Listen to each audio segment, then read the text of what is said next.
Hi అండి. అందరికీ నమస్కారం. 'పల్లవి కథల ప్రపంచం' ఛానల్‌కి స్వాగతం.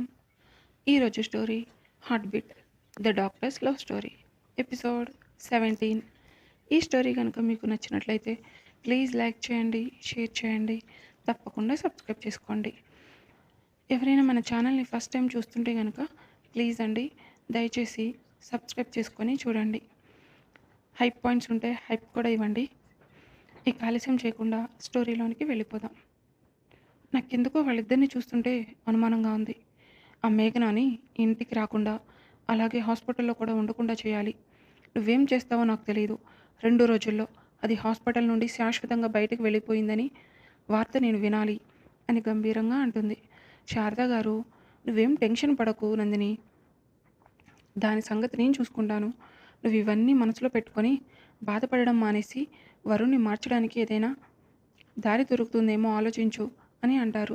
నందిని కొంచెం మెల్లగా, సరే నానమ్మ, అదంతా నేను చూసుకుంటాను. కానీ బావని హ్యాండిల్ చేయడం మావయ్యని హ్యాండిల్ చేసినంత ఈజీ కాదు. చాలా టఫ్‌గా ఉన్నాడు. ఫారిన్‌లో పెరిగి వచ్చాడు. అన్ని అలవాట్లు అయ్యి ఉంటాయి. ఈజీగా నా వైపు తిప్పుకోవచ్చు అనుకున్నాను. కానీ బావ పూర్తిగా రివర్స్‌లో ఉన్నాడు అని అంటుంది. శారద గారు, వాడికి చిన్నప్పటి నుండి తల్లి ప్రేమ ఎలా ఉంటుందో కూడా తెలియకుండా పెరిగాడు. వాడికి నువ్వు ప్రేమను పరిచయం చేయి. అప్పుడు వాడే నీ వెనక కుక్క పిల్లలాగా తిరుగుతాడు. నందిని, నువ్వేం చేస్తావో నాకు తెలీదు. వరుణ్ మాత్రం ఖచ్చితంగా నిన్ను పెళ్లి చేసుకొని తీరాలి. లేదు అంటే ఇన్ని సంవత్సరాల నుండి నేను పడుతున్న కష్టం వృధా అయిపోతుంది అని గంభీరంగా చెప్పి అక్కడి నుండి లోపలికి వెళ్తారు. నందిని వరుణ్ని ఎలా మార్చాలి అని ఆలోచిస్తూ ఉంటుంది. మేఘన భయంగా వరుణ్ వైపు చూస్తూ, సార్, ఎక్కడికి వెళ్తున్నాం అని అడుగుతుంది. వరుణ్ చాలా సీరియస్గా చూస్తూ, ఒక్క 5 మినిట్స్ ఆగు, ఎక్కడికి వెళ్తున్నామో నీకే తెలుస్తుంది అని గంభీరంగా చెప్పి తన ఫోన్ చూసుకుంటూ ఉంటాడు. మేఘన కొంచెం భయంగా మాట్లాడుతూ, సార్, నా మొబైల్ అన్న ఇవ్వండి, సిరికి కాల్ చేసి చెప్పాలి, లేదు అంటే టెన్షన్ పడుతుంది అని మెల్లగా అడుగుతుంది. వరుణ్ కేర్లెస్గా చూస్తూ, తనకు నేను ఆల్రెడీ ఇన్ఫామ్ చేశాను, నువ్వేం టెన్షన్ పడకుండా కామ్గా కూర్చో అని అంటాడు. వరుణ్ వాళ్ళ డెస్టినేషన్ రీచ్ అవ్వడంతో ఫ్లైట్ ఎయిర్పోర్ట్‌లో ల్యాండ్ అవుతుంది. అనౌన్స్‌మెంట్ విన్న మేఘన ఆశ్చర్యంగా, మనం వైజాగ్ వచ్చామా అని గట్టిగా అడుగుతుంది. వరుణ్, ఇప్పుడేగా విన్నావు, మళ్ళీ నన్ను అడుగుతావేంటి అని ఎటకారంగా అంటాడు. మేఘన కోపంగా చూస్తూ, నన్ను ఇక్కడికి ఎందుకు తీసుకొచ్చారు అని అడుగుతుంది. వరుణ్ మేఘన దగ్గరకు జరిగి, నేను నిన్ను కిడ్నాప్ చేశాను, అందుకే నిన్ను వైజాగ్ తీసుకొచ్చాను. ఇప్పుడు నువ్వు ఎక్కడున్నావు అన్నది మీ వాళ్ళెవ్వరికీ తెలీదు అని అంటాడు. మేఘన కంగారుగా, ఏంటి, కిడ్నాప్ చేశారా అని గట్టిగా అడుగుతుంది. వరుణ్ చాలా సీరియస్గా చూస్తూ, ఎందుకంత గట్టిగా అరుస్తున్నావు, మెల్లగా మాట్లాడు అని అనడంతో మేఘన మెల్లగా మాట్లాడుతూ, సార్, నన్ను కిడ్నాప్ చేసినా మా వాళ్ళు మీకు 1 రూపీ కూడా ఇవ్వరు. నా పీడ పోయిందని ఇంకా హ్యాపీగా ఫీల్ అవుతారు. నన్ను కిడ్నాప్ చేయడం వల్ల మీకు ఎలాంటి యూజ్ ఉండదు. ప్లీజ్ నన్ను వదిలేయండి అని అంటుంది. వరుణ్ చాలా కూల్గా, అదేంటి, మీది చాలా పెద్ద ఫ్యామిలీ అని చెప్పింది సిరి. పైగా మీ ఊరిలో మీ ఫాదర్ ఏది చెప్తే అదే నడుస్తుందంట. మరి నువ్వేంటి 1 రూపీ కూడా ఇవ్వరు అంటున్నావు అని అడుగుతాడు. మేఘన కోపంగా, చెప్పిందా, మాది చాలా పెద్ద ఫ్యామిలీ, నేను ఒప్పుకుంటాను. కానీ నన్నెవరూ పట్టించుకోరు. ఇప్పుడు మీరు నన్ను కిడ్నాప్ చేసినా నేనేదో తప్పు చేశాను, అందుకే మీరు నన్ను ఇక్కడికి తీసుకువచ్చారు అని వాళ్ళు గట్టిగా ఫిక్స్ అయిపోతారు అని అంటుంది. వరుణ్ చాలా యాటిట్యూడ్గా, అది నిజమే కదా, అందుకే వాళ్ళు అలా అనుకుంటే తప్పేముంది అని అంటాడు. మేఘన మెల్లగా మాట్లాడుతూ, సార్, మీకు కావాలంటే నేను సారీ కూడా చెప్తాను. ప్లీజ్ నన్ను హైదరాబాద్ పంపించండి. మా పిన్ని కాల్ చేసినప్పుడు నేను హాస్టల్లో లేకపోతే నన్ను చంపేస్తుంది అని భయంగా అంటుంది. వరుణ్ మేఘన చేయి పట్టుకొని ఫ్లైట్ దిగి తన కోసం వెయిట్ చేస్తున్న కారులో కూర్చొని మేఘన వైపే చూస్తూ, నువ్వు కనిపించకపోతే మీ అమ్మ కంగారు పడి కాల్ చేస్తుంది, ఆవిడకి ఎక్కడ తెలిసిపోతుందో అని నువ్వు భయపడితే ఒక మీనింగ్ ఉంది. అలా కాకుండా నువ్వేంటి మీ పిన్ని కాల్ చేస్తుందని భయపడుతున్నావు అని అడుగుతాడు. మేఘన మెల్లగా మాట్లాడుతూ, మా అమ్మ లేదు సార్, నా చిన్నప్పుడే చనిపోయారు. మా అమ్మ చనిపోవడంతో మా నాన్న ఆ బాధ తట్టుకోలేక బాగా తాగుడికి అలవాటు పడిపోయారు. అలాగే వదిలేస్తే నేను మా నాన్న ఏమైపోతామో అని మా నానమ్మ సొంత మేనకోడల్ని తీసుకువచ్చి మా నాన్నకి ఇచ్చి పెళ్లి చేసింది. నిన్న మీరు చూసింది మా పిన్ని వాళ్ళ తమ్ముడిని. ఇక్కడ నేనేం చేస్తున్నానో ఎంక్వైరీ చేయడానికి అక్కడ వరకు వచ్చాడు. ఇప్పుడు నేను హైదరాబాద్లో లేను అని వాళ్ళకి తెలిస్తే వాళ్ళు నన్ను బ్రతకనివ్వరు అని భయంగా అంటుంది. అదంతా విన్న వరుణ్, "నీకు మీ అమ్మ లేదు. నాకు మా అమ్మ ఉన్నా లేనట్టే. మనిద్దరం ఒకటే సిట్యుయేషన్‌లో ఉన్నాం" అని అంటూ, "ఐయామ్ సారీ. మీ అమ్మని గుర్తు చేసి నిన్ను బాధ పెట్టినట్టు ఉన్నాను" అని మెల్లగా అంటాడు. మేఘన తన కన్నీళ్లు తుడుచుకొని, "పర్వాలేదు సార్" అని కొంచెం మెల్లగా మాట్లాడుతూ, "సార్, నేను చేసిన తప్పుకి కావాలి అంటే మీకు సారీ చెప్తాను. ప్లీజ్ నన్ను ఇక్కడి నుండి పంపించేయండి" అని అడుగుతుంది. వరుణ్ చాలా సీరియస్‌గా చూస్తూ, "ఆ టాపిక్ కాకుండా ఇంకా ఏమైనా మాట్లాడాలి అనుకుంటే మాట్లాడు. లేదు అంటే కామ్‌గా కూర్చో" అని గంభీరంగా అంటాడు. మేఘన కొంచెం మెల్లగా, "ఓకే. ఆ టాపిక్ మాట్లాడను. ఒక విషయం అడుగుతాను. నిజం చెప్తారా?" అని అంటుంది. వరుణ్ అనుమానంగా చూస్తూ, "నువ్వు అడిగే క్వెషన్ మీద డిపెండ్ అయి ఉంటుంది. నేను నిజం చెప్తానో లేదో అని. ముందు క్వెషన్ ఏంటి? అడుగు" అని అంటాడు. మేఘన కొంచెం భయంగా, "సార్, మీకెందుకు మీ మదర్ అంటే అంత కోపం?" అని అడుగుతుంది. వరుణ్ కోపంగా చూసేసరికి మేఘన, "అదిగో ముందే చెప్పాను కోప్పడకూడదని. మీకు చెప్పాలనిపిస్తే చెప్పండి. లేదు అంటే వద్దు. అంతేకానీ మీరంత సీరియస్‌గా చూస్తుంటే నాకు భయమేస్తుంది" అని అంటుంది. వరుణ్ తన కోపం తగ్గించుకొని మేఘన వైపు సూటిగా చూస్తూ, "మీ అమ్మంటే నీకెందుకు అంత ఇష్టం?" అని అడుగుతాడు. మేఘన ఆశ్చర్యంగా చూస్తూ, "అదేంటి సార్, అమ్మంటే ఇష్టం లేని వాళ్ళంటూ ఎవరైనా ఉంటారా?" అని అడుగుతుంది. వరుణ్, "ఎవరో సంగతి నాకు అనవసరం.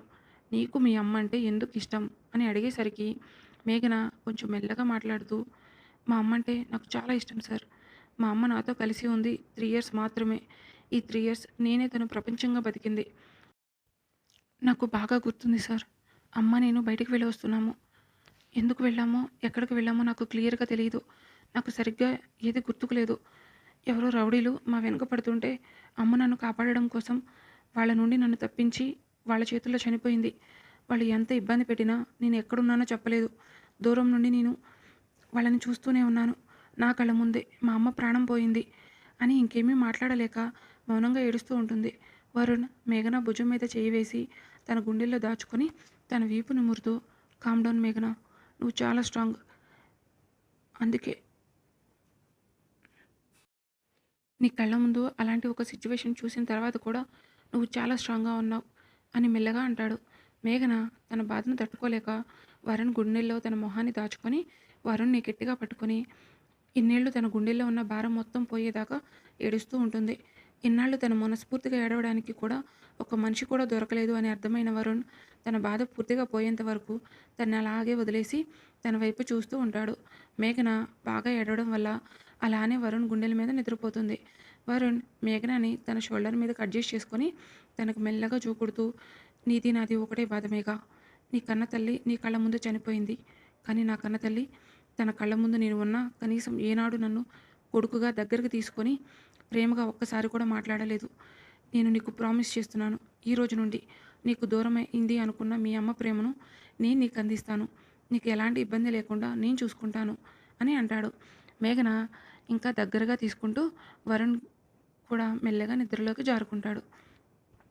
డ్రైవర్ కారు తీసుకువెళ్ళి ఒక పెద్ద ఇంటి ముందు ఆపి, "సార్, లొకేషన్‌కి వచ్చేసాం" అని చెప్పడంతో వరుణ్ కళ్ళు తెరిచి ఆ ఇంటిని చూసి చిన్నగా నవ్వుతూ, "వచ్చేసామా?" అని, "మేఘనా, మేఘనా, లే, మనం దిగాల్సిన ప్లేస్ వచ్చేసింది" అని మెల్లగా అంటాడు. మేఘన మెల్లగా తన కళ్ళు తెరిచి తను ఎక్కడుందో చూసుకొని ఒక్కసారిగా ఉలిక్కిపడి వరుణ్‌కి కొంచెం దూరం జరిగి, "సారీ సార్" అని మెల్లగా అంటుంది. వరుణ్ కొంచెం కోపంగా, "ఎందుకంత కంగారు పడుతున్నావు? మెల్లగా దిగు" అని అనడంతో మేఘన భయం భయంగా చూస్తూ మెల్లగా కార్ డోర్ ఓపెన్ చేసి కిందకు దిగి అక్కడ చుట్టూ ఉన్న మొక్కల్ని చూసి ఆశ్చర్యంగా చూస్తూ, "ఎక్కడికి వచ్చాము సార్" అని అడుగుతుంది. వరుణ్ కారు దిగి మేఘన దగ్గరకు వచ్చి తన తలను కొంచెం పక్కకు తిప్పి, "అటు చూడు, నీకే అర్థమవుతుంది" అని చెప్పడంతో మేఘన ఆ ఇంటికి పెట్టి ఉన్న నేమ్ బోర్డ్ చూసి ఆశ్చర్యంగా చూస్తూ, "ఇక్కడికెందుకు వచ్చాము" అని అడుగుతుంది. వరుణ్, "లోపలికి పద.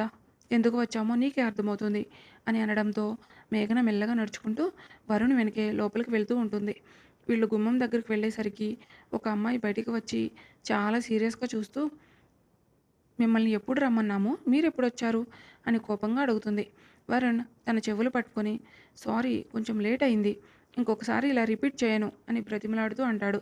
ఆ అమ్మాయి చాలా కోపంగా, "మేమంటే మీకసలు లెక్కే లేదు.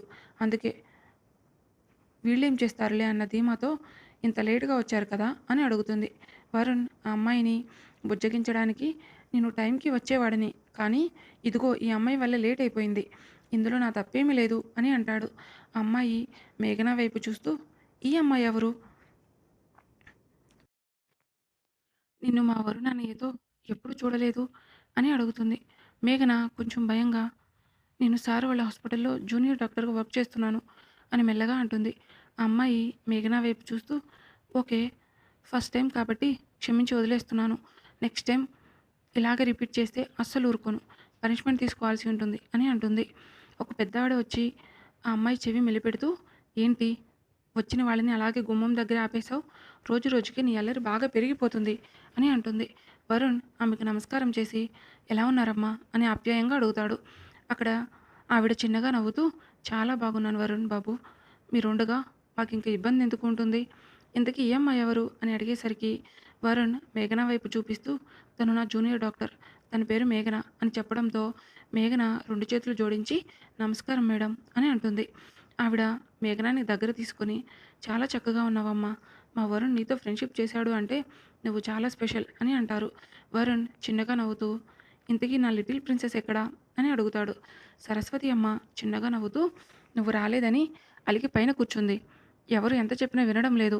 కేక్ కట్ చెయ్యను అని పంతం పట్టుకొని కూర్చుంది. నువ్వు వెళ్ళి తీసుకురా వరుణ్ అని అడగడంతో వరుణ్ మేఘనాని తీసుకొని మెల్లగా నడుచుకుంటూ పైకి వెళ్ళి డోర్ నాక్ చేస్తాడు.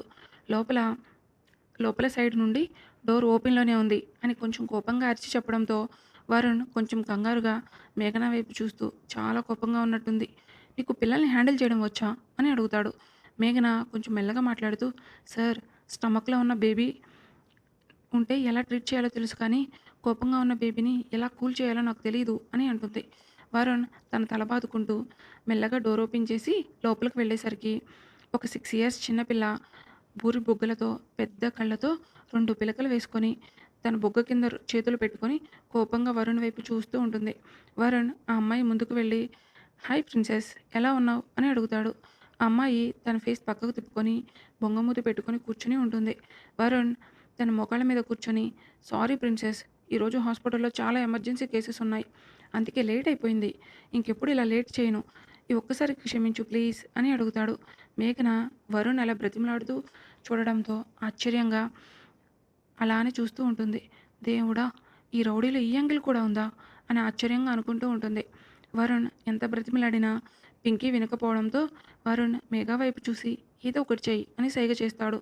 మేఘన వరుణ్ పక్కకు జరిగి, ప్రాబ్లం ఏంటి అని అడగడంతో వరుణ్ మేఘనాకి మాత్రమే వినిపించేలాగా, ఈరోజు తన బర్త్డే, ఈవినింగ్ కేక్ కటింగ్ టైంకి వస్తాను అని ప్రామిస్ చేశాను. లేటుగా వచ్చినందుకు కోపంగా ఉంది అని అంటాడు. మేఘన ముందుకు వచ్చి, హాయ్, నా పేరు మేఘన. మరి నీ పేరేంటి అని అడుగుతుంది. పింకీ కోపంగా చూడడంతో మేఘన కొంచెం మెల్లగా మాట్లాడుతూ, చూడు పింకీ, వరుణ్ సార్ చేసింది చాలా పెద్ద తప్పు. నీ బర్త్డే అని తెలిసిన తర్వాత కూడా ఆయన అలా ఎలా లేట్ వస్తారు? నువ్వు మాత్రం వరుణ్ సార్ని అస్సలు ఎక్స్క్యూజ్ చేయకు అని అంటుంది. మేఘన మాట్లాడే విధానానికి వరుణ్ కంగారుగా చూస్తూ, ఈ మెంటల్ ఏం చేస్తున్నావు అని అంటాడు. మేఘన చాలా సీరియస్గా, చూడండి సార్, మీరు చేసింది నిజంగా తప్పు. పింకీయే కాదు, నేను కూడా మీతో మాట్లాడను అని పింకీ వైపు చూసి, పింకీ, నీకు వరుణ్ సార్ మీద కోపం ఉంటే పనిష్మెంట్ సార్కి ఇవ్వాలి కానీ నువ్వెందుకు పనిష్మెంట్ తీసుకుంటున్నావు అని అడుగుతుంది. పింకీ మేఘన వైపు ఆశ్చర్యంగా చూస్తూ ఉండడంతో మేఘన తన మాట వింటుంది అని అర్థమై, ఇప్పుడు నువ్వు బర్త్డే చేసుకోకపోతే నీకు నువ్వు పనిష్మెంట్ ఇచ్చుకున్నట్టు అవుతుంది. నేను చెప్పేది అర్థం చేసుకోవడానికి ట్రై చేయి. వరుణ్ సార్తో అస్సలు మాట్లాడకు. కానీ సార్ ముందే నువ్వు కిందకు వచ్చి హ్యాపీగా కేక్ కట్ చేసి నీ బర్త్డేని సెలబ్రేట్ చేసుకో. అప్పుడు నువ్వు మాట్లాడలేదని ఆయన ఫీల్ అవుతారు. అంతేకాని ఇలా బర్త్డే చేసుకోకుండా కామ్గా కూర్చుంటే సార్కి పనిష్మెంట్ ఇచ్చినట్లు ఎలా అవుతుంది అని చెప్పడంతో పింకీ మేఘన వైపు చూస్తూ, ఓకే, నేను నా బర్త్డే చేసుకుంటాను. కానీ తనకి నువ్వు ముందే చెప్పు, నేను తనతో మాట్లాడను అని. నాతో మాట్లాడడానికి ఏమాత్రం ట్రై చేసినా అస్సలు ఊరుకోను అని కోపంగా అంటుంది. వరుణ్ చిన్నగా నవ్వుకొని మేఘన వైపు చూస్తూ, థ్యాంక్ యూ అని మెల్లగా అంటాడు. మేఘన వరుణ్ వైపు కోపంగా చూస్తూ, గర్ల్స్ రూమ్లో మీకేంటి సార్ పని? మీరు బయటికి వెళ్ళండి, మేము రెడీ అవ్వాలి అని గట్టిగా అంటుంది. ఈ రోజుకి స్టోరీ ఇక్కడితో ముగిసింది. మరలా నెక్స్ట్ ఎపిసోడ్తో కలుసుకుందాం. మీకు కనుక ఈ స్టోరీ నచ్చినట్లయితే ప్లీజ్ లైక్ చేయండి, షేర్ చేయండి, తప్పకుండా సబ్స్క్రైబ్ చేసుకోండి. మీ విలువైన అభిప్రాయాలను కామెంట్ రూపంలో తెలియచేయండి. Thank you for watching.